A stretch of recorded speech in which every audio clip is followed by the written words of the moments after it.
Kan Markusnya melihat rupanya kok lain. Jadi dia tulis aja di situ. Lalu ya ini Yesus pasti, tapi kok beda ya mukanya. Makanya ditulis aja di situ. Ditulis saja bahwa dia menampakkan diri dalam rupa lain. Ya karena yang dia lihat bukan Yesus. Mau kayak mana? Tidak mungkin dia mengatakan dan ada orang lain yang keluar karena memang bukan Yesus. Maka karena ia dianggap Yesus, maka dia mengatakan lalu Yesus menampakkan diri kepada kedua murid itu dengan rupa yang lain. Mau kayak mana? Memang yang nampak bukan Yesus kok. Yang nampak itu Yesus, Bang, karena sudah ada kesaksian. Tapi dalam rupa lain kan? Gitu. Iya. Tapi dalam rupa lain kan? Bukan dalam rupa lain, Bang. Lah memang itu tertulis. Iya, memang rupa lain maksudnya kan dia dalam artian bagaimana? Saya juga susah menjelaskan. Ya susah karena itu cuma karangan Markus. Dan Markus ini bukan murid Yesus dan Markus ini tidak pernah Markus ini melihat rupa asli yang Yesus itu tidak pernah dia bertemu dengan dia. Dari mana Markus tahu kalau itu adalah Yesus dalam rupa yang lain? Bukankah di dalam kitab saudara dikatakan iblis pun bisa menampakkan diri dalam rupa malaikat terang? Nah, sedangkan Yesus sebelum kejadian tersebut, Yesus berpesan, waspadalah kepada penyesat yang datang kepadamu memakai namaku dan berkata, akulah Kristus. Nah, berarti ada penyesat yang berusaha tampil ala Yesus. Al-Quran saya mengatakan itu. Mereka tidak membunuh Nabi Isa, melainkan yang dibunuhnya adalah orang yang diserupakan. Nah, ada orang yang keluar dalam rupa lain. Makanya ada perselisihan. Coba Anda lihat di dalam Kisah Para Rasul 25 nomor 19. Mereka berselisih paham tentang seseorang yang bernama Yesus. Mereka mengatakan Yesus sudah mati, tetapi Paulus mengatakan dia masih hidup. Berselisih paham bukan?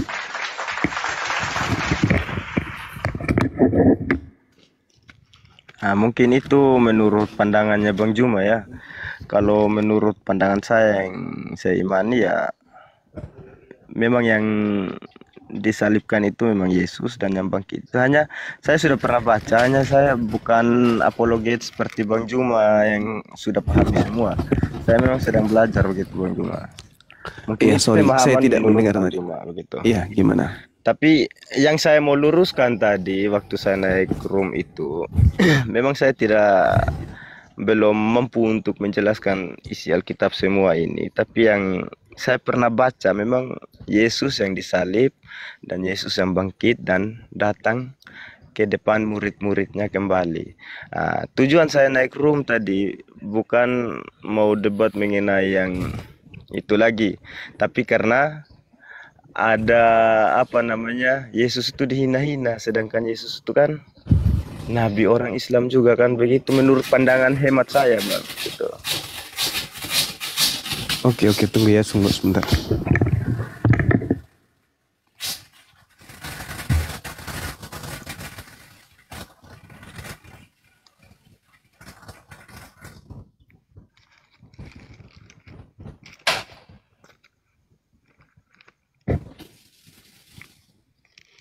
Saat.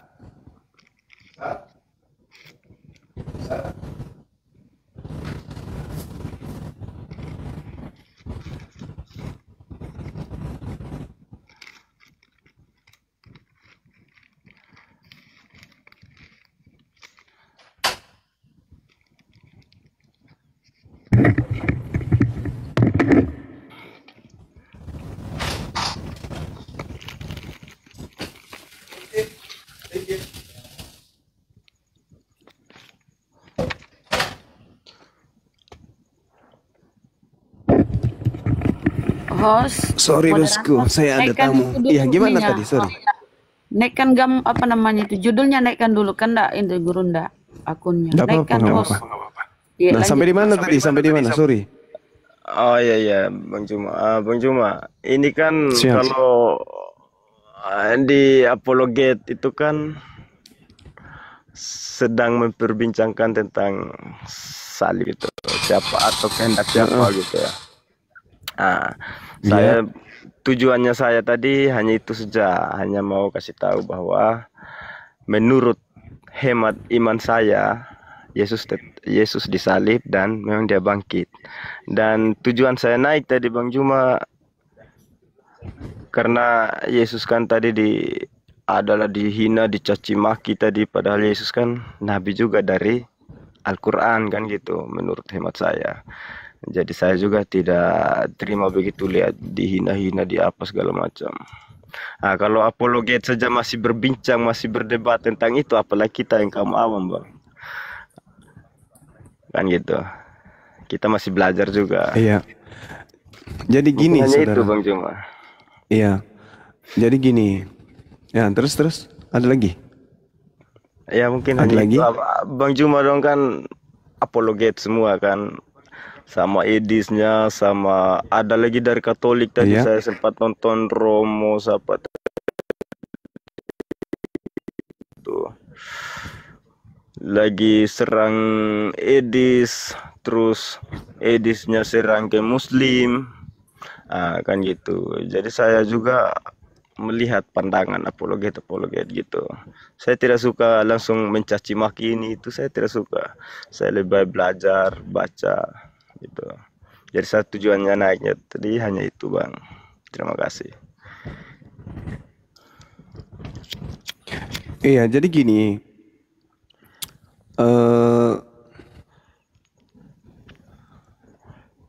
Kalau kita melihat dari cara saudara berbicara, ya itu bagus.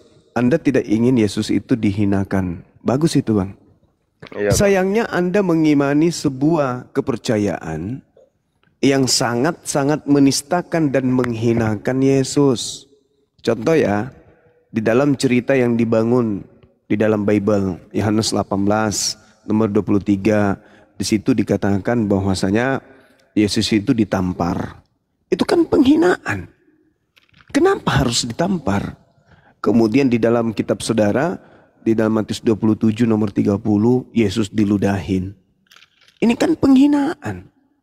Sedangkan Tuhan tidak mengizinkan kemudian orang yang dicintainya ini, orang yang dikasihinya ini, itu dizolimi, dihinakan seperti itu. Bahkan dia adalah utusan Tuhan yang dimuliakan sebelum dunia ada.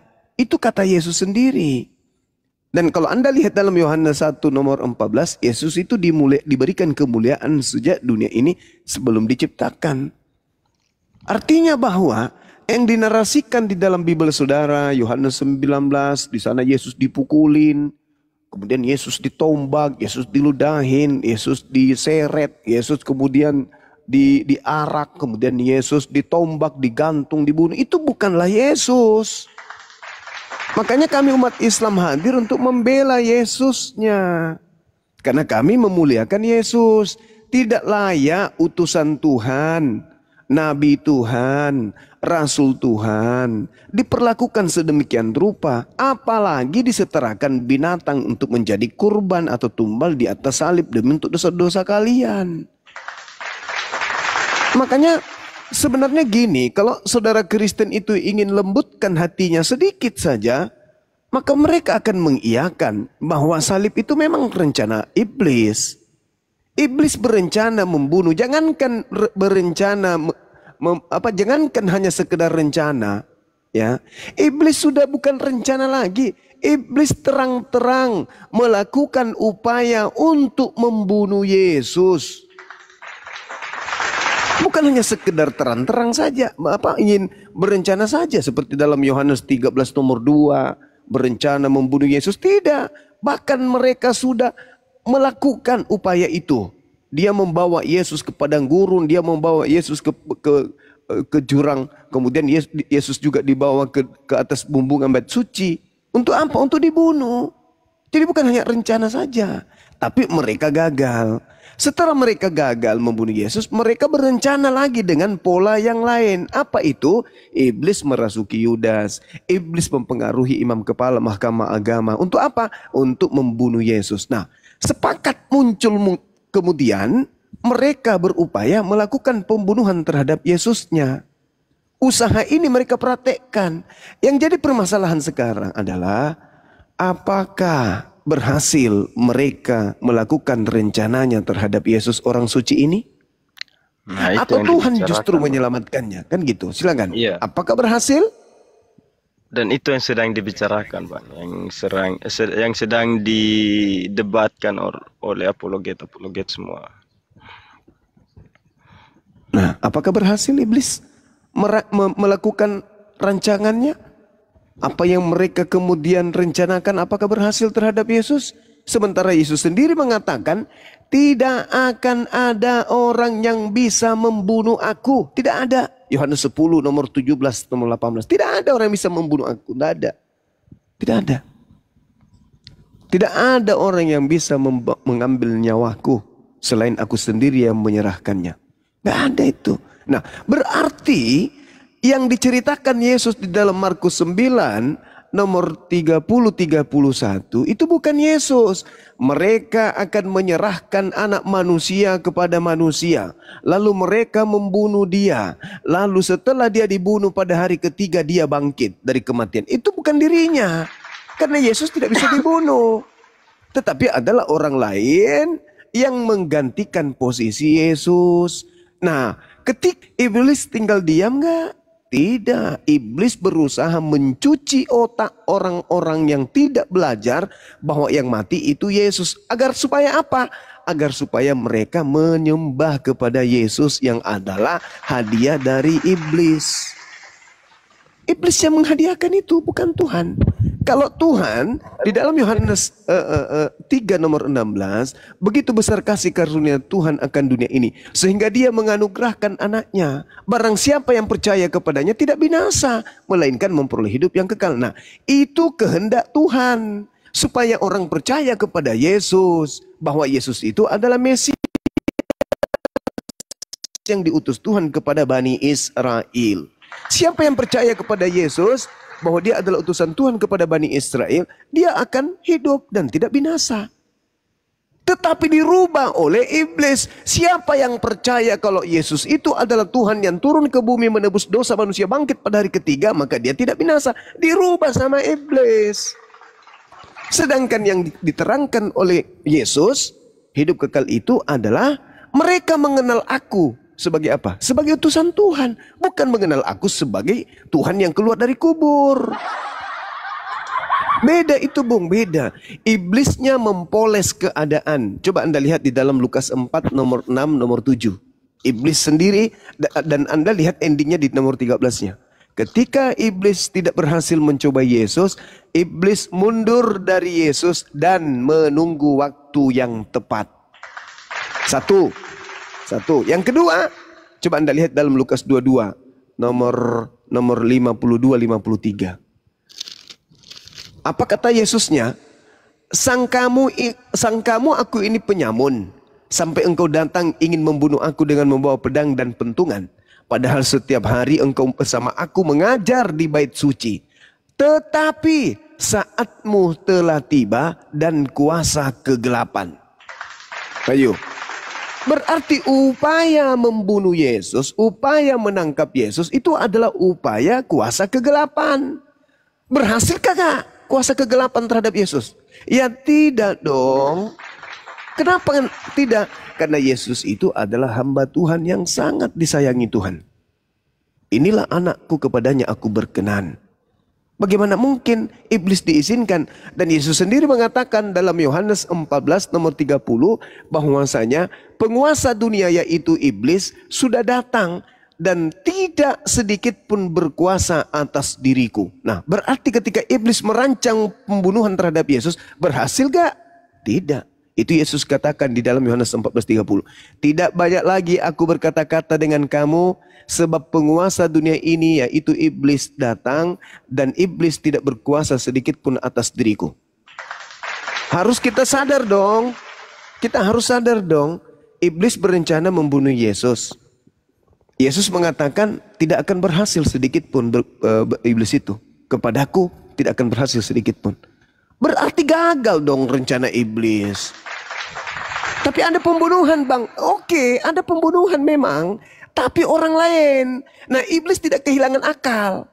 Ketika Yesusnya itu terangkat ke langit, orang ini yang masuk ke alam kubur ini dijadikan menjadi Yesus. Makanya dia nampak dalam rupa lain tapi dianggap Yesus. Nah, apakah Yesus ada antisipasi tentang keadaan itu? Ada, Bung. Apa kata Yesus sebelum dia terangkat ke langit? Waspadalah kepada penyesat yang datang kepadamu memakai namaku dan berkata, akulah Yesus Kristus. Saatnya sudah dekat, jangan kamu percaya. Ada nggak kemudian orang mengajarkan, akulah Yesus, akulah Yesus, akulah Yesus. Yesus adalah bla bla bla bla. Ada nggak? Ada. Mana itu? Kristen. Kristen mana yang diajarkan oleh Yesus? Kristen lain. Kristen mana? Yesus mana yang diajarkan oleh Kristen? Yesus lain. Apa buktinya? Coba Anda lihat. Ketika nanti di hari terakhir kalian bertemu dengan Yesus, di Matius 7 nomor 22-23, pada hari terakhir nanti banyak orang berseru kepadaku, Tuhan, Tuhan, Tuhan. Itu siapa itu yang dimaksud? Kristen. Mereka akan memanggil aku Tuhan. Bukankah kami bernubuat pakai namamu Yesus, mengusir setan pakai namamu Yesus, bermukjizat pakai namamu Yesus? Pada saat itulah aku Yesus akan berterus terang kepada mereka, enyahlah daripadaku. Aku tidak mengenal kalian, kalian semua adalah pembuat kejahatan. Ayo. Jadi Yesus mana yang dipakai oleh orang-orang gereja mengusir setan? Yesus mana yang dipakai oleh orang-orang gereja bermukjizat? Yesus mana yang dipakai oleh orang-orang pendeta kemudian mengusir dan mengobati orang-orang sakit? Yesus mana? Sedangkan Yesus asli mengatakan, aku tidak mengenal kalian. Berarti memang ada Yesus palsu yang membantu orang Kristen menyembuhkan pasien, yang membantu para gembala-gembala gereja untuk melakukan mukjizat, penyembuhan-penyembuhan. Sedangkan Yesusnya tidak mengenal mereka setelah ketemu. Berarti ada Yesus lain memang. Yesus yang lain inilah yang kalian pakai mengobati di gereja-gereja pada saat KKR. Yesus itulah yang datang kepada kalian membantu kalian mengobati orang-orang sakit. Nah, ketika yang asli datang, apa kata Yesus yang asli? Aku tidak mengenal kalian. Loh, bukankah kami bermujizat pakai nama? No, itu bukan aku. Itu bukan aku. Lah, bukankah kami mengusir setan pakai nama? Oh, bukan. Sorry. Aku tidak mengenal kalian. Kalian semua adalah pembuat kejahatan. Jelas kan? Jadi memang ada Yesus lain. Yaitu dia yang keluar dari kubur. Itu bukan Yesus. Yesus yang asli anak Maria terangkat ke langit. Apa buktinya dia terangkat ke langit?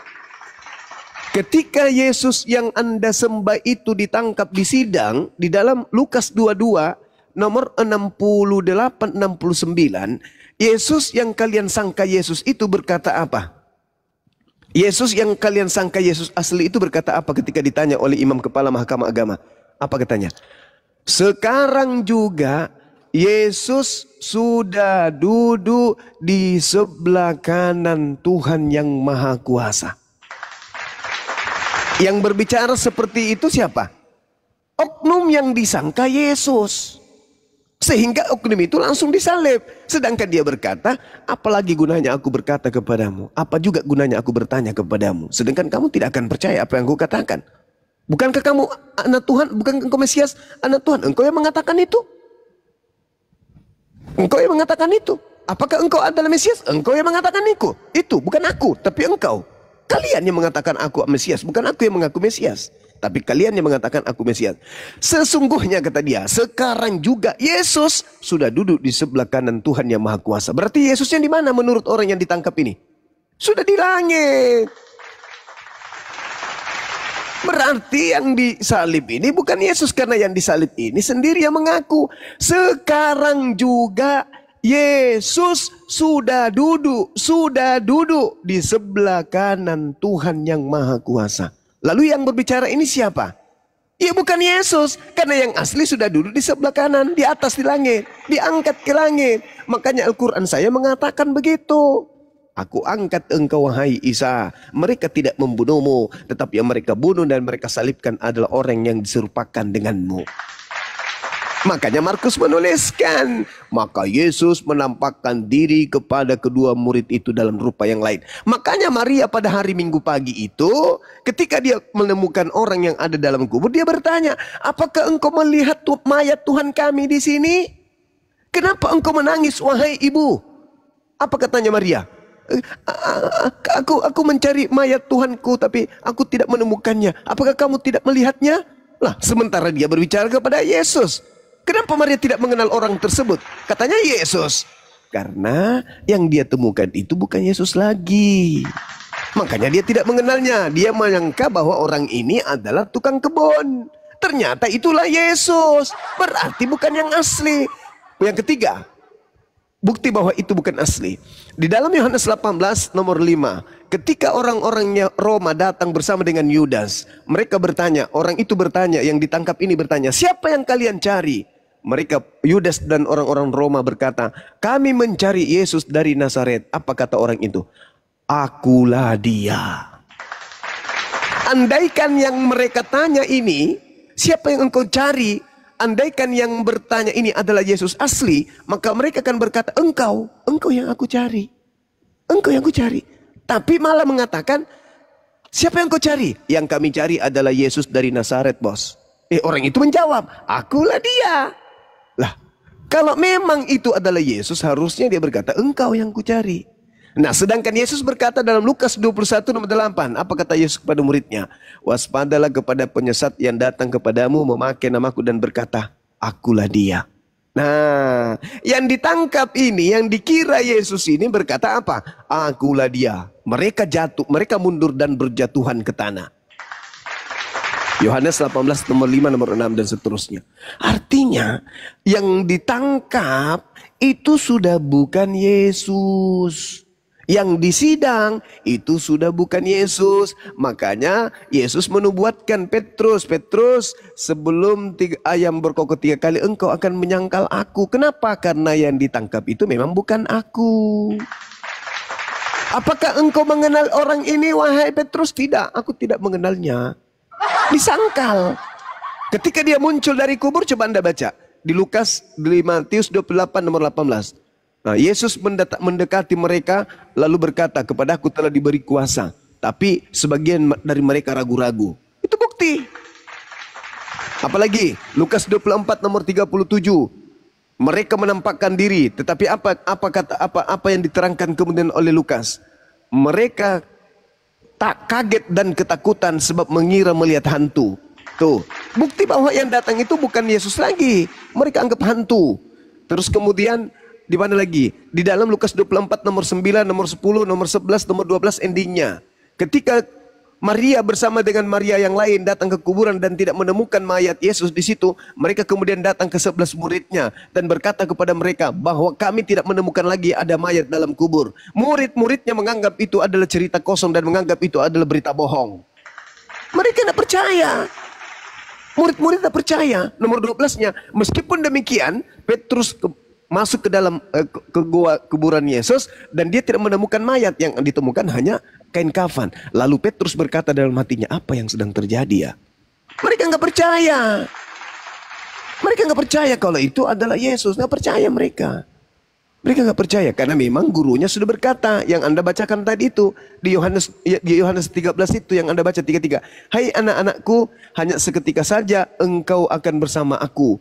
Kamu akan mencari aku.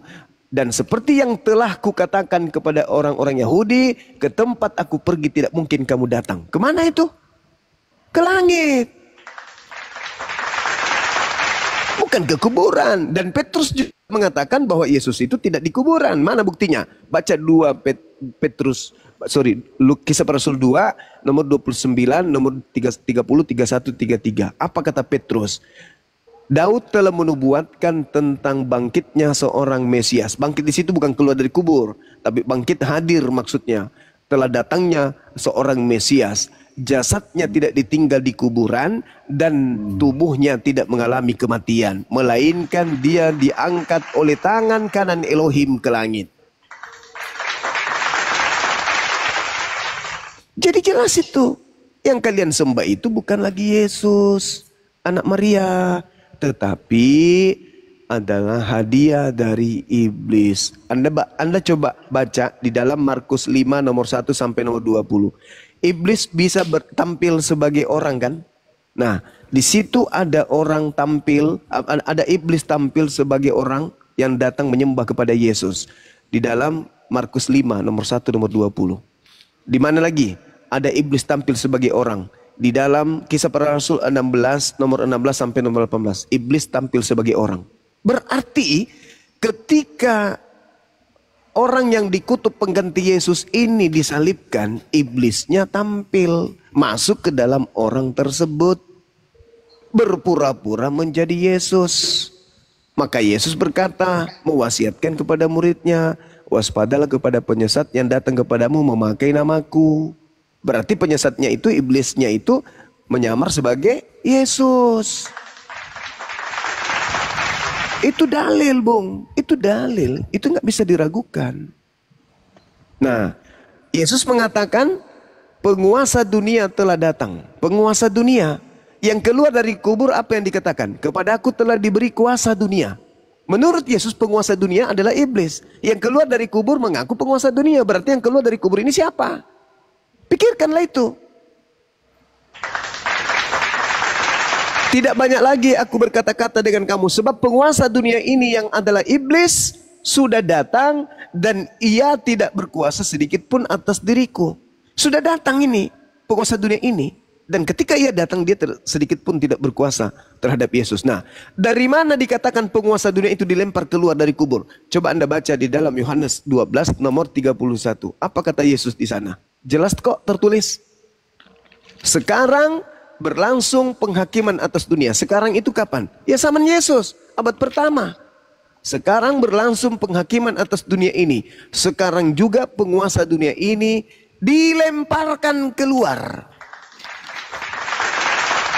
Keluar dari mana dilemparkan? Keluar dari tanah, keluar dari kubur. Di mana tertulis kalau itu dilempar dari tanah? Anda boleh baca di dalam kitab Wahyu. Wahyu 12 nomor 9 dan seterusnya. Itu fakta real. Bahwa iblis itu keluar dari tanah. Yesaya 14 nomor 15. Iblis dilemparkan masuk ke dalam liang kubur. Berarti yang keluar dari liang kubur ini siapa? Menurut Yesus, iblis. Jadi yang kau sembah ini selama ini siapa? Wa iyyaduuna illa syaitanan marida. Sesungguhnya yang mereka sembah itu adalah iblis yang durhaka. Al-Quran saya mengatakan itu. Yesus juga mengatakan itu. Iblis dilemparkan keluar. Keluar dari mana? Ya keluar dari tanah. Kok bisa? Iya. Karena jelas tertulis dalam Yesaya 14 nomor 15. Iblis dilemparkan masuk ke dalam lubang kubur. Dan Yesus mengatakan di dalam Matius 12 nomor 38 sampai 40, angkatan jahat ini minta satu tanda dan tidak diberikan satu tanda apapun selain tanda Yunus, sebab Yunus 3 hari 3 malam dalam perut ikan, demikian juga anak manusia berada dalam perut bumi 3 hari 3 malam. Berarti hari ketiga bangkit kan? Itu tanda untuk siapa? Angkatan jahat. Berarti yang keluar dari kubur ini adalah tanda untuk angkatan jahat, kuasa kegelapan, iblis yang mengaku penguasa dunia. Coba Anda lihat dalam Lukas 4 nomor 6 nomor 7. Yesus, kalau kau menyembah aku, kata iblis, maka segala kuasa akan di bumi akan aku berikan kepadamu, sebab aku berkuasa memberikan kepada siapapun yang aku kehendaki. Nah, iblis berkehendak memberikan kuasa itu kepada Yudas yang disalib. Ingat, di dalam Yohanes 6 nomor 70 Yesus sendiri yang berkata, bukankah aku yang memilih engkau yang 12 dan satu di antaramu adalah iblis? Siapa itu? Yudas. Itu fakta, Bung. Itu nggak bisa diragukan. Itu dalil. Nah sekarang mari kita buktikan. Ini terakhir. Nanti Anda boleh juga bicara selama 1 jam. Ini dalil. Menurut Yesus, orang-orang yang ingin menyalibkan dirinya, apakah itu anak-anak Tuhan atau anak-anak iblis? Orang-orang yang ingin membunuh Yesus, apakah anak Tuhan atau hamba Tuhan atau iblis? Kita baca di dalam data Yohanes 8:37.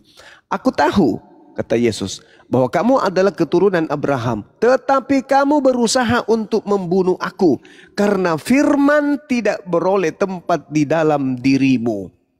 Apa yang kulihat kepada Elohim, itulah yang kukatakan. Dan demikian juga kamu berbuat tentang apa yang kamu dengar dari bapakmu. Jawab mereka, Bapa kami adalah Abraham. Jawab Yesus, jikalau sekiranya kamu anak-anak Abraham, tentulah kamu mengerjakan pekerjaan yang dikerjakan oleh Abraham. Tetapi yang kamu kerjakan justru adalah berusaha membunuh aku. Aku seorang yang menyatakan kebenaran kepadamu, yaitu kebenaran yang kudengar dari Tuhan. Pekerjaan yang demikian tidak dikerjakan oleh Abraham. Kamu mengerjakan pekerjaan bapakmu sendiri. Kata mereka, kami tidak dilahirkan dari zina. Bapa kami yaitu Elohim. Kata Yesus kepada mereka, jikalau Elohim adalah bapakmu, kamu akan mengasihi aku, bukan justru ingin membunuhku. Sebab aku keluar datang dari Elohim, dan aku datang bukan atas kehendakku sendiri, melainkan atas kehendak Elohim yang mengutus aku. Apakah sebabnya kamu tidak mengerti bahasaku? Sebab kamu tidak dapat menangkap firmanku. Iblislah yang menjadi bapakmu, dan kamu mau melakukan keinginan bapakmu, yaitu membunuhku. Berarti yang ingin membunuh Yesus adalah iblis. Iblis tidak berhasil membunuh Yesus, maka dia pakai anak-anaknya. Siapa anak-anaknya? Yudas, mahkamah agama, orang Farisi, imam kepala. Itulah anak-anak iblis yang berusaha membunuh Yesus. Jadi rencana membunuh Yesus itu iblis. Nih, tak kasih data dalam Yohanes 13 nomor 2. Silakan Anda pelan-pelan baca. Di situ jelas sekali dikatakan adanya rencana iblis untuk membunuh Yesus. Kita lihat sama-sama supaya tidak menjadi fitnah. Yohanes 13 nomor 2. Mereka sedang makan bersama dan iblis telah membisikkan rencana dalam hati Yudas Iskariot, anak Simon, untuk mengkhianati Yesus. Rencana iblis. Berarti penyaliban adalah rencana iblis. Siapa yang menerima dari rencana iblis ini? Islam atau Kristen?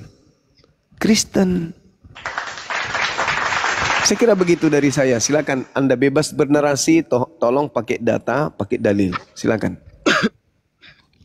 Terima kasih Bang Juma. Saat terlalu jauh sekali pandangannya Bang Juma ini. Bang Juma lama sekali berapologet ini. Jadi saya tidak bisa bantah dan terlalu banyak dalil begitu Bang Juma. Yang saya mau omong saja bahwa kitab yang kami imani ini Bang Juma asal dari bahasa Ibrani, dan ini bahasa Ibrani ini diterjemahkan ke dalam bahasa Yunani. Ini kitab ini dari Kodeks Septuaginta. Septuaginta itu sudah dari abad ke-3 sampai ke-1 sebelum Masehi Bang Juma.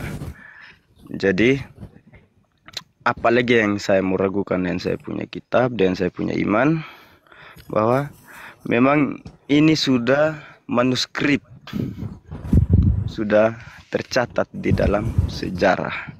Dan untuk lebih menghafal-hafal ayat, saya belum terlalu jauh menghafal. Saya juga belum terlalu jauh, itu saya juga baru pelajari. Untuk Bang Juma juga tetap semangat. Terima kasih saja. Untuk Alkitab kami ini memang sudah dari manuskrip, sudah dari Kodeks Septuaginta, ada banyak ini kodeks. Ada dari kodeks yang Sinaiticus, Vaticanus. Jadi sudah Bang, dari Kodeks Alexandrinus. Jadi kami terus belajar Bang. Abang juga terus belajar. Terima kasih Bang. Mungkin hanya itu. Oke. Saya bersyukur ketika Anda menyanjung kitab Anda. Sejatinya kalau Anda menyanjung kitab saudara, hargailah isinya, kan gitu. Ya, hargailah isinya. Ya, hargai isinya. Mungkin itu kan pandangan Bang Juma, dan saya akan pelajari sesuai pandangan saya juga kan begitu Bang. Iya, terima kasih silakan buat Anda pencerahan. Oke, siap Bang. Oke, makasih. Terima kasih Bang. Selamat malam. Makasih sama-sama. malam. Siap. Oke teman-teman, host atau moderator silakan dinaikkan saudara Kristen kita yang lain.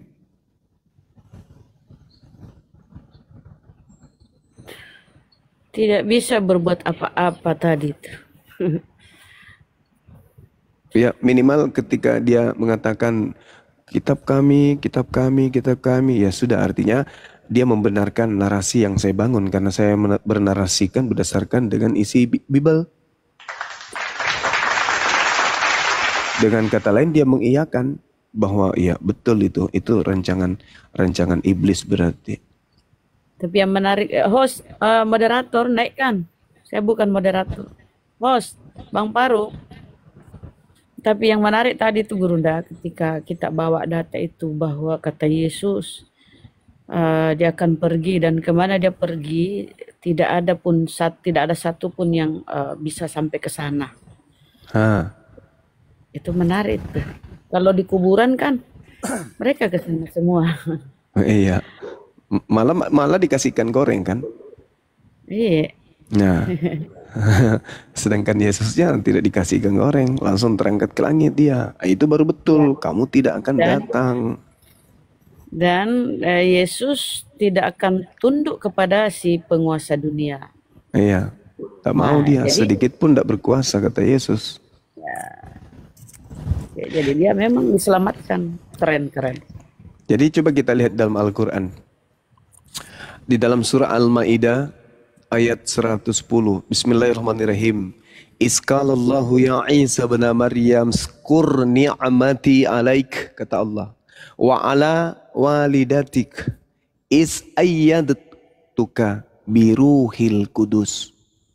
Aku menguatkan Nabi Isa dengan Jibril, dengan malaikat, dengan Roh Kudus.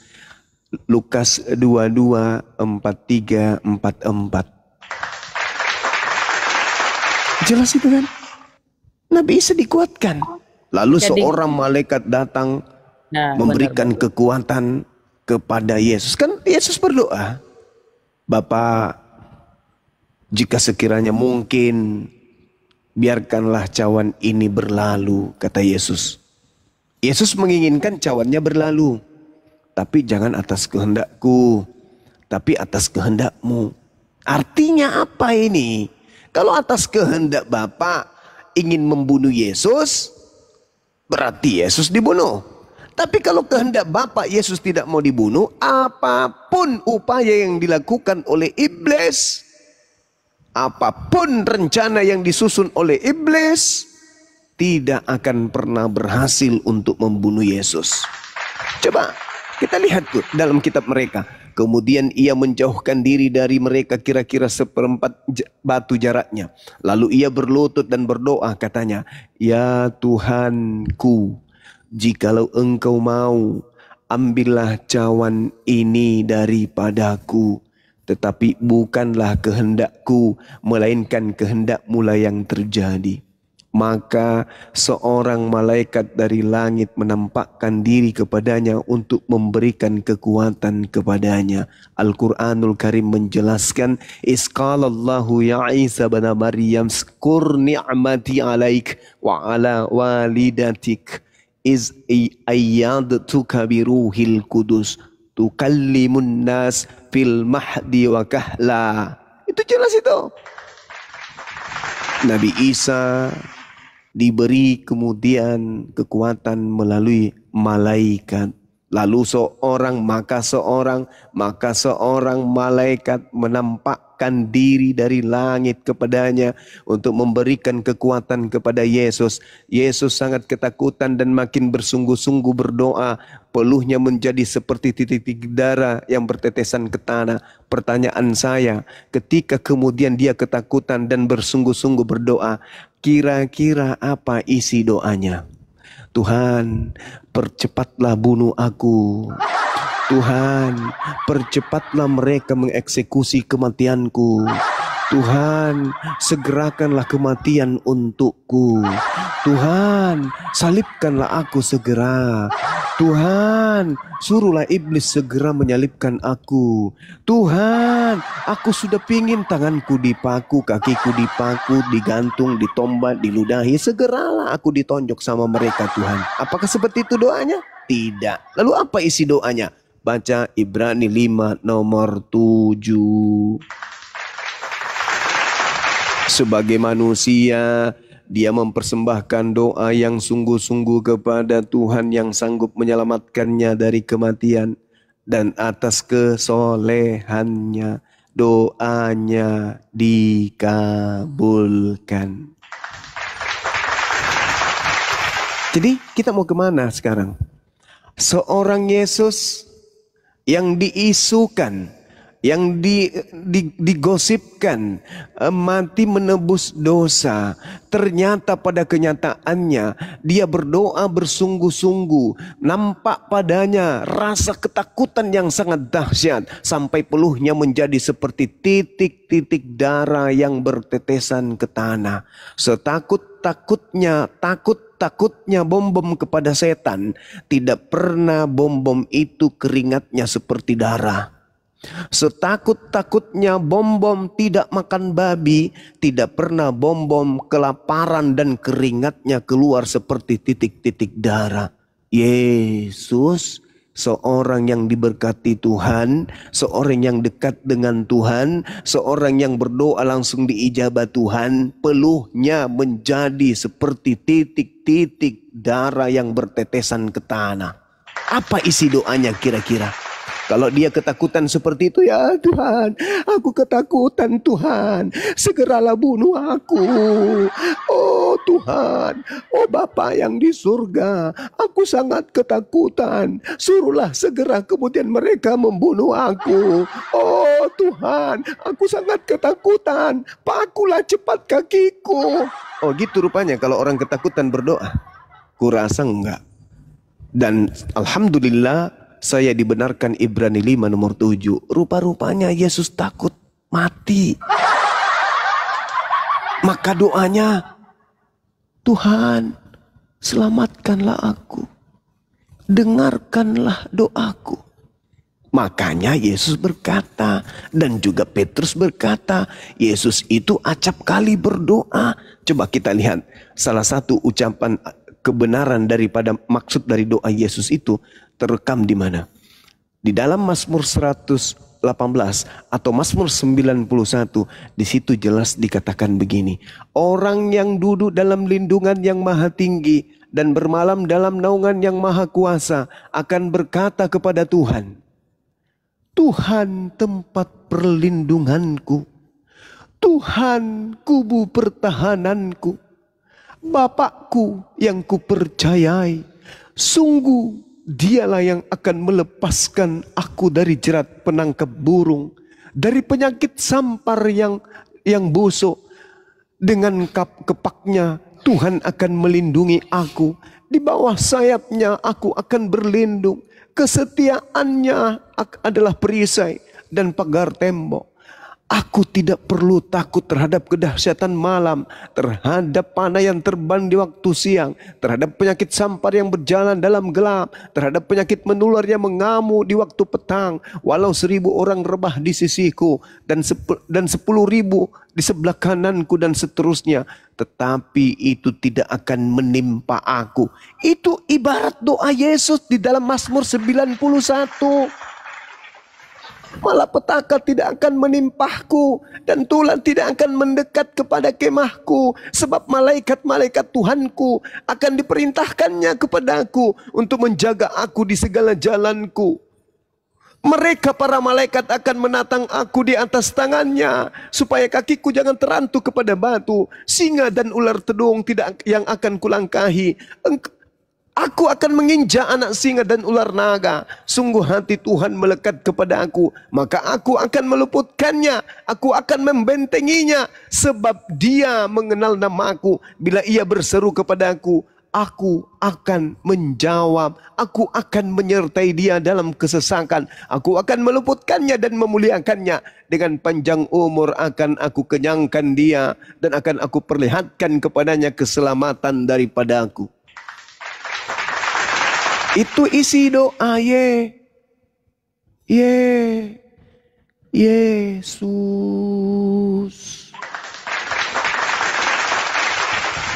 Itu isi doa Yesus. Mana lagi isi doa Yesus? Senandung yang kemudian dijadikan kidung agung di dalam kitab Mazmur. Kita lihat di dalam Mazmur 118. Apa yang diuraikan di sana? Kita baca sama-sama. Bersyukurlah kepada Tuhan sebab Tuhan baik, bahwasanya untuk selama-lamanya kasih setianya.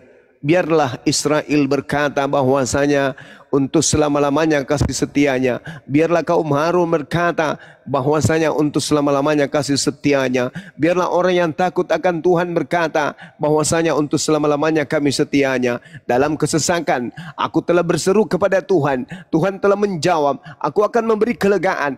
Tuhan di pihakku, aku tidak akan takut. Apa yang dapat dilakukan manusia terhadap aku? Tuhan di pihakku, menolong aku. Aku akan memandang rendah mereka yang membenci aku. Lebih baik berlindung kepada Tuhan daripada percaya kepada manusia. Lebih baik berlindung kepada Tuhan daripada percaya kepada para bangsawan. Segala bangsa mengelilingi aku. Demi nama Tuhan, sesungguhnya aku pukul mereka mundur. Dan mereka mengelilingi aku. Yang mengelilingi aku, demi Tuhan, sesungguhnya aku pukul mereka mundur. Mereka mengelilingi aku seperti lebah. Mereka menyala-nyala seperti api duri. Demi Tuhan, sesungguhnya aku pukul mereka mundur. Aku ditolak dengan hebat sampai jatuh, tetapi Tuhan menolong aku. Tuhan kekuatanku dan mazmurku, ia telah menjadi keselamatanku. Suara sorai-sorai dan kemenangan di kemah orang-orang benar. Tangan kanan Tuhan melakukan keperkasaan. Tangan kanan Tuhan berkuasa meninggikan. Tangan kanan Tuhan melakukan keperkasaan. Aku tidak akan mati, tetapi aku hidup. Itu doa Yesus, itu perkataan Yesus. Kenapa ini dikatakan perkataan Yesus? Karena jelas Yesus sendiri yang menerangkan bahwa akan tergenapi semua apa yang tertulis tentang aku di dalam kitab para nabi, Mazmur. Aku tidak akan mati tetapi aku hidup, dan aku akan menceritakan perbuatan-perbuatan Tuhan. Tuhan telah menghajar aku dengan keras, tetapi Tuhan tidak menyerahkan aku kepada kematian. Bukankah aku pintu gerbang kebenaran? Aku hendak masuk.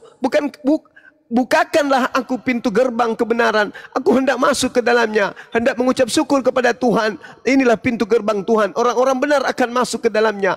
Aku bersyukur kepadamu sebab engkau telah menjawab aku dan telah menjadi keselamatanku. Batu yang dibuang oleh tukang-tukang bangunan telah menjadi batu penjuru. Hal itu terjadi dari pihak Tuhan, suatu perbuatan ajaib di mata kita. Inilah hari dijadikan Tuhan. Marilah kita bersorak-sorai dan bersuka cita karenanya. Ya Tuhan, berilah kiranya keselamatan. Ya Tuhan, berilah kiranya kemujuran. Diberkatilah dia yang datang dalam nama Tuhan. Kami memberkati kamu dalam rumah Tuhan. Tuhan Elohim, dialah yang menerangi kita. Ikatkanlah korban hari raya itu dengan tali pada tanduk-tanduk mesbah. Tuhan Elohim engkau, aku hendak bersyukur kepadamu. Tuhanku, aku hendak meninggikan engkau. Bersyukurlah kepada Tuhan, sebab ia baik, bahwasanya untuk selama-lamanya kasih setianya. Ini doa Yesus. Kata siapa ini doa Yesus? Kata Petrus. Dan juga kata Yesus sendiri. Lukas 24 nomor 44. Harus digenapi semua yang tertulis tentang aku di dalam kitab Mazmur. Jadi ketika dia berdoa di dalam kitab Lukas 22 itu, dia tidak berdoa sampai dia ketakutan. Apakah masuk akal? Dalam keadaan ketakutan, takut terhadap sesuatu, tapi dia berdoa agar sesuatu itu segera menimpahnya. Ada orang ketakutan, dia rumahnya kebakaran. Dia takut rumahnya kebakaran. Lalu dia berdoa, Tuhan, segeralah rumah ini terbakar. Aku sangat ketakutan akan api, Tuhan. Oleh karena itu segeralah bakar rumah ini. Selamatkanlah aku dari panasnya api dengan cara membakar rumah ini. Biar aku terbakar di dalamnya karena aku takut terbakar. Oh Tuhan, please, doa. segeralah engkau datangkan api membakar rumah ini, karena sesungguhnya aku sangat ketakutan terhadap api. Kan tidak mungkin doanya seperti itu. Mustahil. Keringatan, ketakutan, seperti titik darah keringat itu menetes ke tanah. Coba. Hah? Apakah dia berdoa? Tuhan, segeralah mereka menyelibkan aku, sebab aku sangat ketakutan. Gimana ceritanya? Yesus minta selamat dari rencana iblis. Rencana iblis ingin membunuh. Maka ketika iblis berencana ingin membunuh, Yesus ketakutan. Maka doanya apa? Tuhan, segeralah iblis datang membunuhku. Gitu nggak mungkin. Itu nggak mungkin, saudara-saudara. Fungsi malaikat datang memberikan kekuatan kepada dia adalah untuk menggenapi kemudian mazmur-mazmur yang ada. Malaikat Tuhan turun untuk memberikan kekuatan kepadanya, menatang di tangannya dan meninggikannya ke langit. Oke, sampai sini paham kita ya? Teman-teman, paham. Alhamdulillah. Tapi kenapa nggak pernah diangkat itu ya, Mazmur segala. Yang dia bawa itu selalu Yesaya 53 lah. Ya, karena cuman itu yang bisa penolong.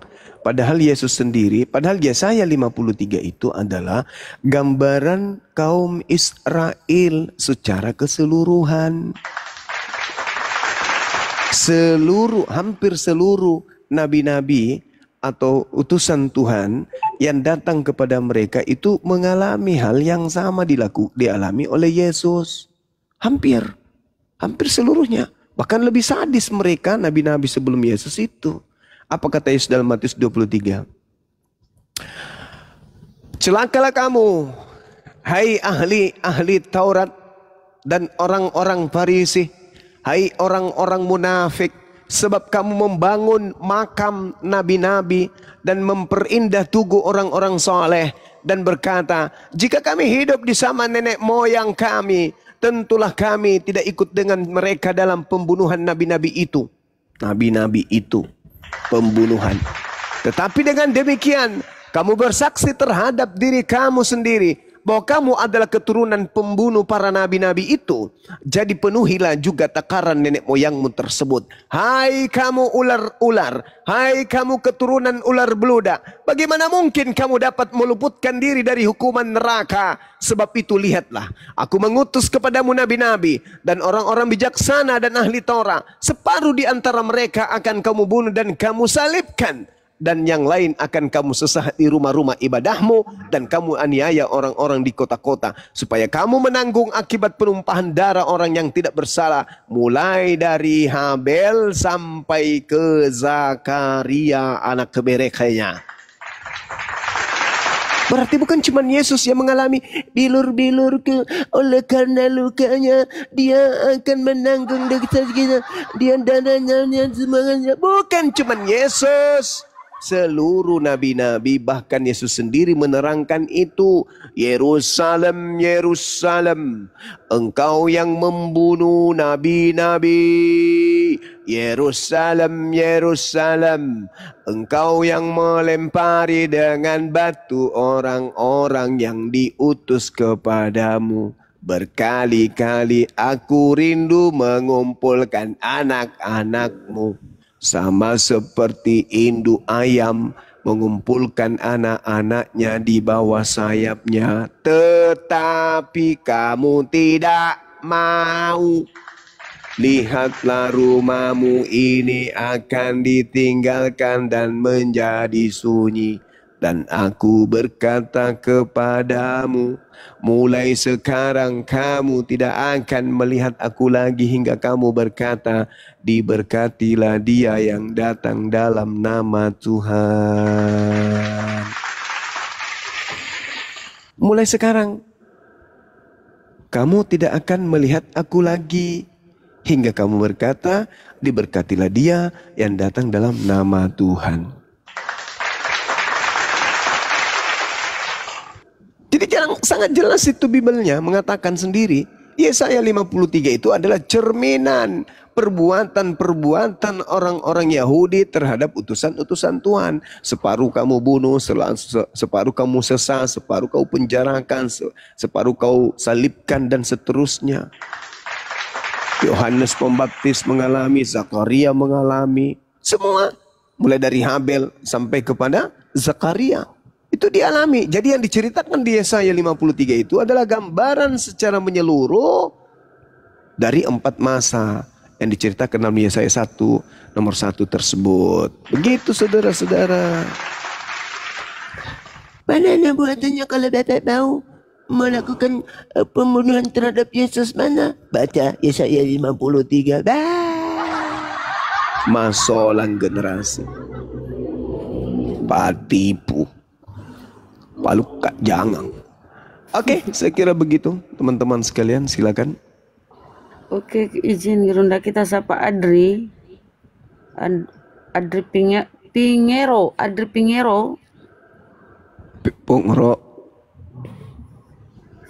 Pingero, selamat malam. Akulah apa ini? Akulah Tuhan, Mama. Pangero. Saudara Adri Pongro, bicara Bang. Insya Allah ya. Jadi klop semua di data-data itu kalau kita ini ya. Menguasai Bible. Tenoten ini kalau terbentur, saya ini kok belum belajar, saya belum menguasai, saya baru ini. Aduh kasihan, banyak kali alasannya. Karena memang Pengiro, ini terlanjur oten aja. Pingero, akulah Tuhan. Ada juga orang Islam yang hanya terlanjur Islam. Tapi Kristen terlanjur Kristen, bukan hanya. Lalu bagaimana orang Islam yang terlanjur Islam? Orang Islam yang terlanjur Islam ketika menghadapi satu masalah tentang keislamannya, kembali ke Al-Quran, Al-Quran memberikan solusi. Tapi mereka yang terlanjur oten, ketika mereka bermasalah dengan otennya, kembali kepada Bible, Bible tidak berikan solusi. Oke lah, Bang Suma hanya terlahir dalam keadaan Islam. Karena kebetulan ayah ibu saya Islam. Maka saya hanya Islam KTP. Tapi ketika saya buntu menghadapi masalah tentang keyakinan saya kembali kepada kitab suci Al-Quran saya. Ternyata saya aja yang tidak mau belajar tentang Al-Quran. Rupanya Al-Quran memecahkan semua permasalahan tentang keyakinan saya sendiri. Nah, sebaliknya kalau ada orang yang oten seperti Pak Bombo misalnya, terlanjur hanya karena seorang Kristen dan menjadi pendeta katanya. Begitu ada masalah, seperti misalnya apakah salib itu hadiah iblis atau Tuhan, dia milih itu ada hadiah Tuhan. Kembali ke Bible, cari data-datanya. Mana buktinya? Tidak ada ditemukan, buntu, nggak dapat solusi. Menangis darah. Karena memang Bible tidak bisa menolongnya. Berbeda dengan Al-Quran, menolong umatnya ketika umatnya itu menghadapi masalah tentang keislamannya. Jadi apakah rugi orang yang menjadi Islam tapi tidak tahu Islam? Enggak rugi. Itu adalah orang-orang beruntung. Kenapa? Setidaknya mereka nyaman di Islam. Apa nyamannya? Seibarat universitas. Sebodoh-bodohnya mahasiswa yang ada di universitas itu jauh lebih beruntung. Meskipun dia yang paling bodoh di dalam kampus itu. Tapi paling tidak database-nya itu terdaftar sebagai mahasiswa di kampus tersebut. Dibandingkan orang di luar sana, pintar-pintar, tapi tidak terdaftar di kampus. Dia tidak dapat ijazah, karena tidak terdaftar. Nah, sebodoh-bodohnya umat Islam, dia terdaftar sebagai umat Islam. Maka padanya ada keuntungan. Apa itu? Masuk dalam surga, dahal jannah. Nah sekarang mereka pintar, cerdas, cerdas. Nah, mau kemana? Kepintarannya dibawa kemana? Mau dibawa ke surga? Mana jaminannya? Tak ada jaminan bagi mereka untuk masuk ke surga. Yang ada jaminan masuk neraka, iya. Dalilnya di Matius 7, 22, 23. Markus 9, 49. Jelas itu. Matius 23, nomor 15. Matius 23, nomor 33. Hai kamu ular-ular, kamu keturunan ular beludak, bagaimana mungkin kamu dapat meluputkan diri dari hukuman neraka? Tidak bisa, tidak bisa. Karena, loh kok bisa nggak bisa? Iya, karena mereka yang membunuh nabi-nabi, mereka yang menyalibkan nabi-nabi, mereka yang membunuh ahli kitab, itu tidak akan pernah bisa lolos dari hukuman neraka. Kata siapa? Kata Yesus. Dalilnya mana? Matius 23, nomor 32 sampai nomor 36. Satu perikop itu. Orang yang membunuh nabi adalah orang neraka. Jadi yang membunuh Yesus adalah orang neraka. Yang membunuh Yesus orang neraka. Tapi ada yang mengambil hasil dari pembunuhan ini sebagai keselamatan. Allahu Akbar, Masya Allah. Sulit. Oke? Memang sulit ya, kesian. Jalan satu-satunya ya bertobat, menangis. mualaf. Mualaf. Ini saya dengar-dengar pendeta Rusuli, pendeta siapa? Ngamuk-ngamuk juga. Budi Asali. Ngamuk juga tadi di Komalnya Bom katanya. Gara-gara kasus ya salib. Kalau di karya iblis. tanah Batak sana itu warung-warung kopi, ibu-ibu di perumahan katanya kaget dia memperbincangkan itu. Kan banyak yang mengidolakan si Kudus, si di sini. Nah, setelah mendengar pernyataannya itu mereka pada kaget. Warung-warung kopi katanya dibahas. Apakah betul ini salib ini adalah karya iblis, hadiah dari iblis? Iya memang betul. Nanti ujung-ujungnya itu dipoles apa? Tuhan merubahnya menjadi keselamatan. Itu maumu, karena kamu sudah terlanjur di situ.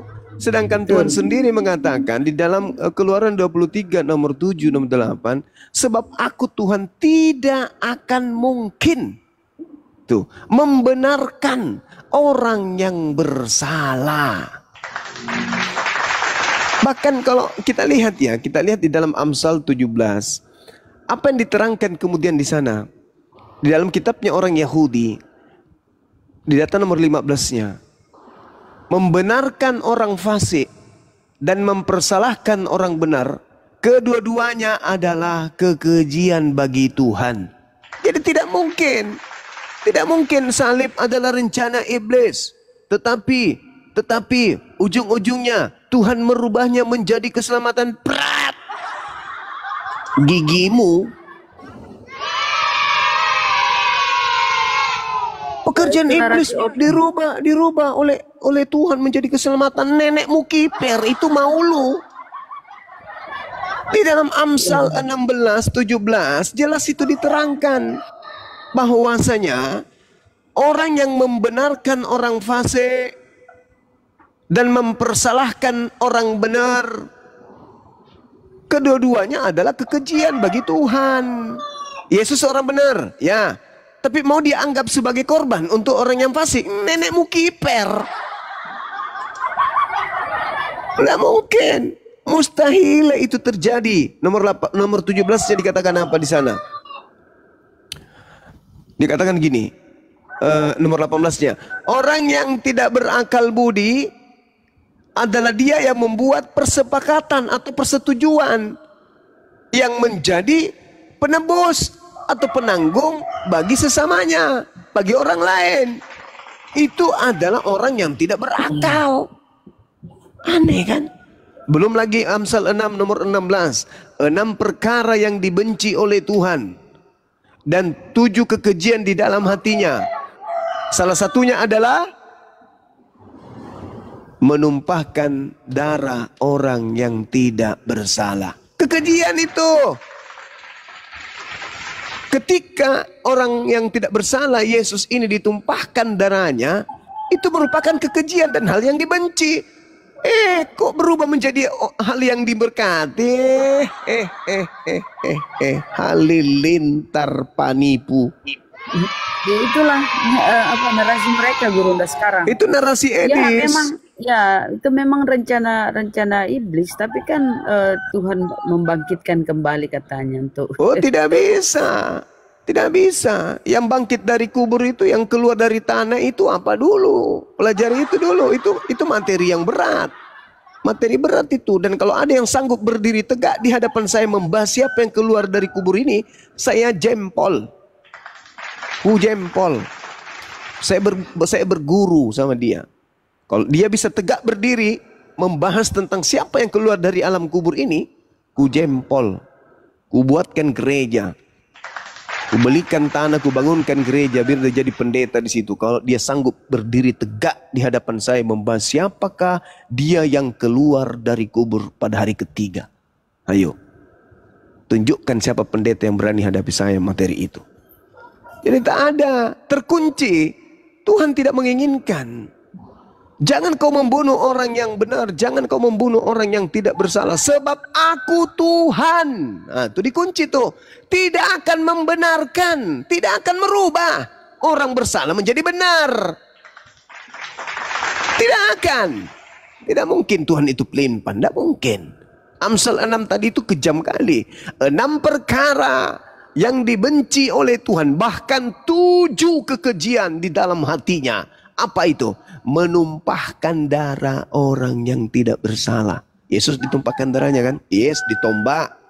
Bercucuran darah. Nah, kalau menumpahkan darah Yesus aja adalah kekejian yang dibenci Tuhan. Apalagi membunuhnya. Datang si iblis memoles itu. Dalam rupa Edis. Iblisnya datang dalam rupa Edis.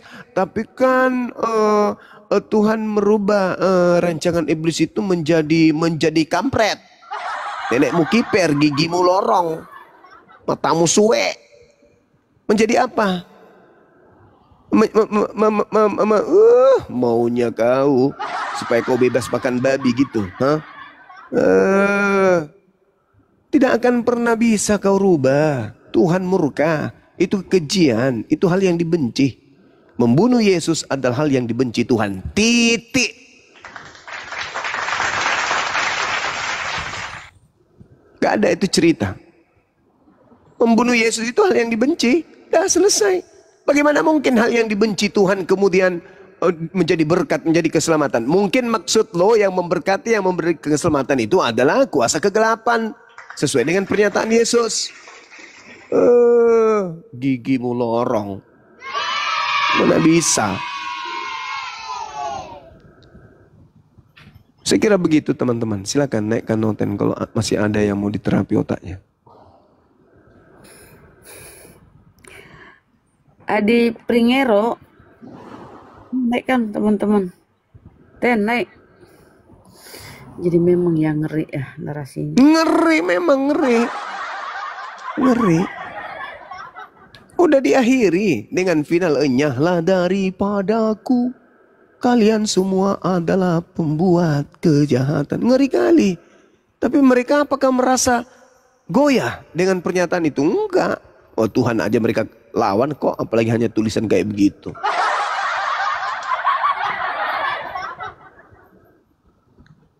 Inilah celakanya.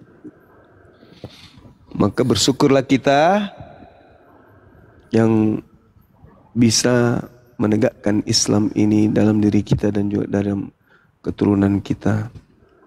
Sehingga kita tidak dipalingkan kepada ajaran yang membuat kita akan sengsara di neraka. Amin. Amin. Ayo moderator. Masih ada sisa-sisa di bawah? Sisa-sisa kamu kodong ya. Labus mikan reja waya. Habis mi. Habis mi Pada kodong. ini. Kenapa kamu? Mereka semua ini merenung. Oh kodong. Iya ya. Oke dong. Apa nyomai runungan nak mas ya? Apa nak Yang kana? menemui si apa ya, si Paulus pun Hmm. berbau-bau sibilisis. Iko dong. Kamas Ada yang Pongoro, ada Pingero, Kristen kah? Mereka tadi menyerah tanpa ini ya, angkat bendera putih tadi itu turun Gurunda. kodong. Kamas yang ku mengatakannya. Padahal tadi itu ada di Songunna. Apa dia berkatanya? Dia berkata, kau minum apa? Nabimu itu suruh minum kencing onta lah segala macam lah. Sekalinya kita ngomong lembutnya. Kampret hoteno. Bunda itu penghujat katanya tadi itu. Padahal data-datanya udah dibacakan gitu, tapi mungkin belum paham Kecil dia. suaranya Bang Faras. Iya, Bunda itu tadi dibilang menghujat, padahal datanya ada dibacakan sama Bunda. Giliran Bang Juma yang ini malah dia diam gitu, yang menjelaskan. Tapi begini Bang Juma, Siap. jadi timbul dua pertanyaan. Kalau memang iblis itu nggak ikut andil gitu dalam penyaliban Yesus, berarti Yesus lah yang bunuh diri. Apa benar begitu Bang Juma? Jadi kayaknya gitu seperti buah si malakama buat oten ini Bang Juma. Benar nggak? Iya, betul sangat itu. Makanya Al-Quran itu mengatakan bahwasanya hizyum fid dunya, salib itu adalah kehinaan bagi mereka di dunia. Makanya maju kena, mundur kena. Kenapa sudah menjadi ketetapan Allah? Tidak bisa dibantah. Al-Quran mengatakan itu. Zalika lahum hizyum fid dunya walahum fil akhirati azabun azim. Di dunia itu merupakan kehinaan bagi mereka, dan di akhirat itu adalah merupakan azab yang sangat besar untuk mereka. Makanya susah bagi mereka mau lari kemana. Al-Quran sudah menggariskan, kalimat Allah yang menggariskan itu. Tak ada kekuatan yang bisa kemudian menyembunyikan keadaan itu. Quran sudah menguraikan. Maka umat Islam sejatinya imannya akan semakin bertumbuh, akan semakin kuat. Karena apa yang diuraikan Al-Quran itu benar hari ini. Benar hari ini. Malah kalau kita lihat nubuat, misalnya nih, kita ikut-ikutan kayak mereka. Kalau kita lihat di dalam Yeremia 23, nabi-nabi Israel, apa ending daripada perbuatan nabi-nabi Israel ini? Kalau kita lihat dalam Kisah Para Rasul 13 nomor 1 kan Paulus itu nabi kan ya. Dan kalau kita melihat dalam kitab orang Yahudi bilangan 12 nomor 3,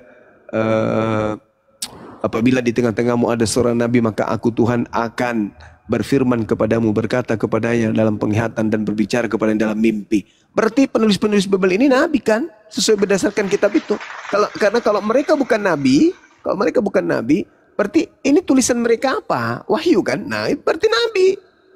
Kalau tulisan mereka ini dikatakan wahyu firman Tuhan, berarti mereka nabi, karena mereka telah menerima firman Tuhan. Ya nabi dong, hanya nabi yang menerima firman Tuhan. Berarti Lukas, Markus, Matius dan teman-temannya itu nabi semua.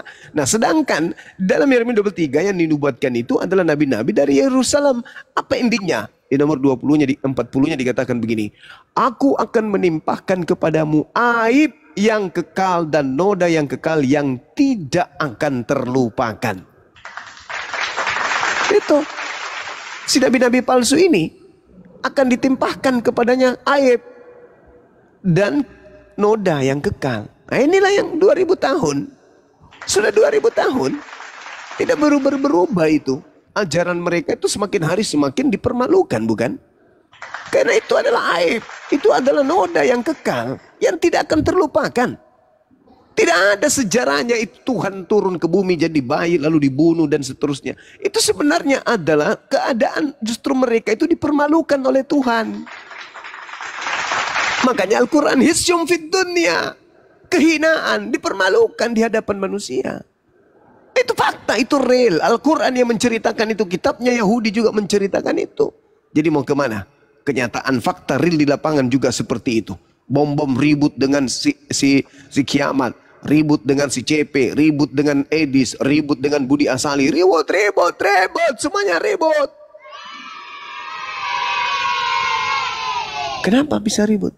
Karena Al-Quran menjadi hakim bagi mereka. Al-Quran itu datang bukan untuk umat Islam. Al-Quran itu datang untuk alam semesta. Maka siapapun yang berlawanan dengan Al-Quran akan dipermalukan oleh Allah. Itu adalah titik endingnya. Siapapun yang melawan Al-Quran akan berhadapan dengan keadaan mereka akan dipermalukan di dunia dan di akhirat. Itu fakta, itu real. Tidak ada tawar-menawar. Karena Al-Quran mengatakan, وَمَنْ أَزْلَمُ مِمَّنِ افْتَرَى عَلَى اللَّهِ الْكَذِبَ وَهُوَ يُدْعَى إِلَى الْإِسْلَامِ. Siapakah mereka yang zalim? Bukankah mereka yang melakukan pendustaan tentang Allah, mendustakan ayat-ayat Allah, sedangkan mereka telah datang Islam kepadanya? Mereka adalah orang-orang zalim. Nah, orang zalim ini dipermalukan. Hisyum fid dunya. Itu fakta. Jadi siapapun yang melawan Al-Quran, mereka akan hancur dengan sendirinya. Na'udzubillah, summa na'udzubillah. Saya kira begitu teman-teman sekalian.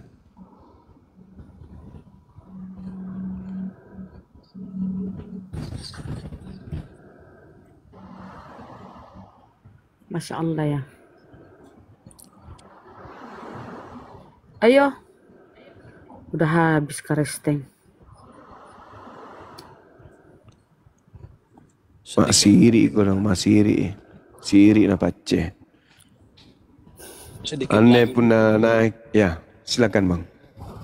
Lanjut Gurunda, lanjut. Iya, mereka kalau kita naik kita mau bantah bukan karya iblis, bukan rencana iblis. Fakta data-data menyatakan itu iblis kemudian berencana menyalibkan Yesus. Gimana? Kita ingin mengatakan itu rencana Tuhan. Tidak ada dalilnya. Titik anak aja. Jadi percuma kita naik bunuh diri. Jadi teman-teman, bukan nggak ada penyaliban, ada penyaliban. Yes, ada Tapi penyaliban. Yesus anak Maria itu diselamatkan, yang disalib, yang diserupakan seperti disampaikan Allah dalam Al-Quran ya. Ada penyaliban.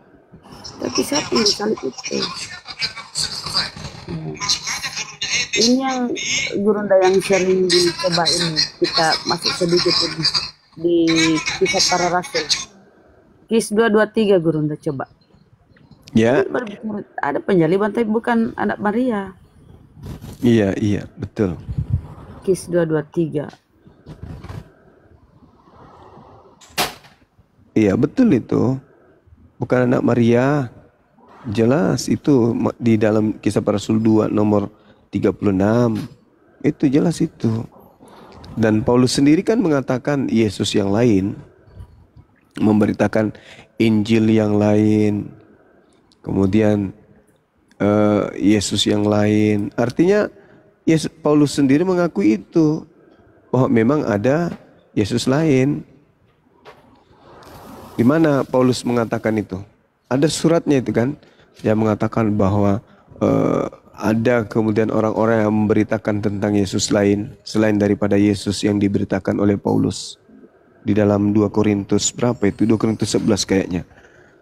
2 Korintus 11 nomor 4. Itu Paulus sendiri kok yang mengaku itu adanya Yesus lain.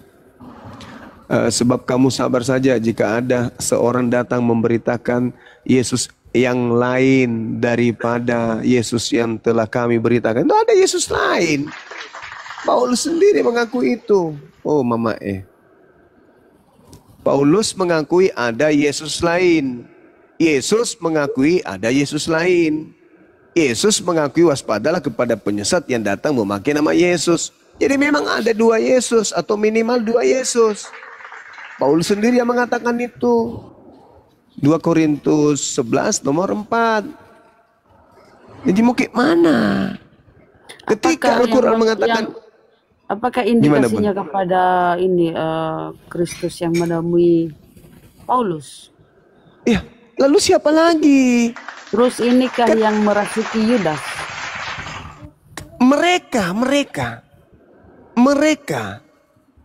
Apakah Mereka saya itu bisa berarti berkata, Gurunda? Izin. Apakah saya bisa berkata bahwa iblis memakai tubuh Yudas? iya, bisa. Oke. Bisa dong. Itu kan tadi yang saya katakan. Bisa nggak roh jahat memakai tubuh orang yang datang di dalam kuburan di dalam Markus 5? Bisa nggak? Bisa. Udah klop Kisah itu. para Rasul 16, nomor 16 sampai 18. Bisa nggak iblis memakai tubuh manusia itu untuk menyanjung Paulus? Bisa, itu buktinya. Udah klop itu. Jadi Iya, memang. berarti Betul itu. iblis. Karena kata Yesus salah satu di antara kalian adalah iblis. Nah, si Paulus iblis sendiri mengaku nggak Paulus? Mengaku nggak Paulus ada iblis di dalam tubuhnya untuk menggocok dia? Mengaku nggak? ya Mengaku. mengaku dia. Mengaku. Di dalam Matius 12 nomor 43 sampai 45 jelas ada 8 iblis masuk ke dalam tubuh seseorang yang sudah bertobat. Bisa nggak begitu? Ya bisa, itu fakta. Dalilnya ada kok. Dalilnya ada. Jelas sekali itu. Berapa banyak orang yang kerasukan iblis yang kemudian diobati Yesus? Banyak.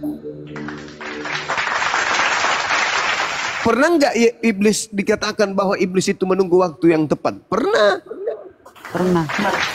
Waktu dia membawa Yesus ke bumbungan bait suci kan, dia mundur lalu menunggu waktu yang tepat ketika tidak berhasil. Pernah nggak iblis berjanji mampu dan berkuasa memberi kuasa kepada siapapun yang dikehendaki? Pernah nggak iblis mengatakan begitu? Ya, betul. Pernah.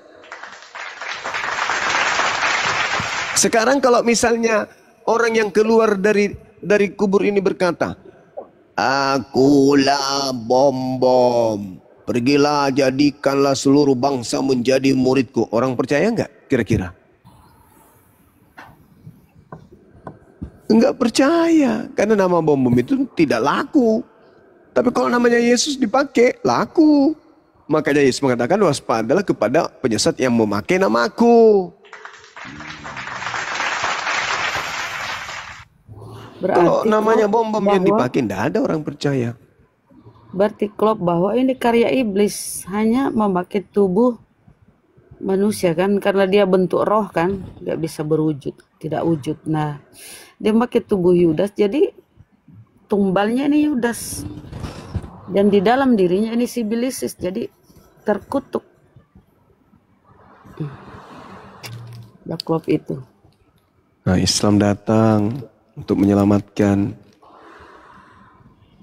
supaya mereka menerima kebenaran. Makanya kenapa Yudas tidak dikenal, kenapa Yudas tidak mengenali yang di depannya itu ya, ketika di Taman Getsemani, tidak mengenali Yesus. Kalau kita runut itu, keren, nyambung semua. Tapi oten-oten ini cuma modal iman, gak mau belajar saudara.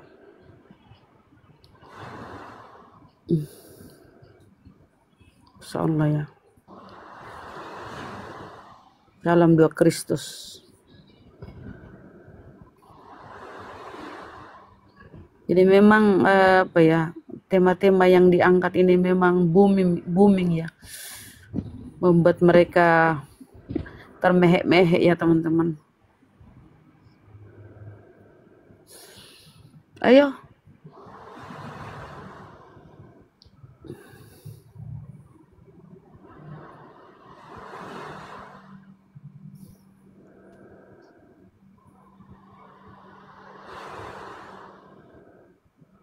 Makanya ajaran-ajaran Paulus yang bersumber dari Sibilisis itu ya, Kristus palsu, bertentangan 380 derajat dengan ajaran Yesus. Ngeri kali.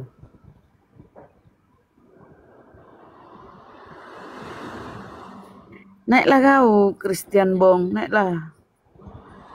Masuk jadi penakut sih, ayo.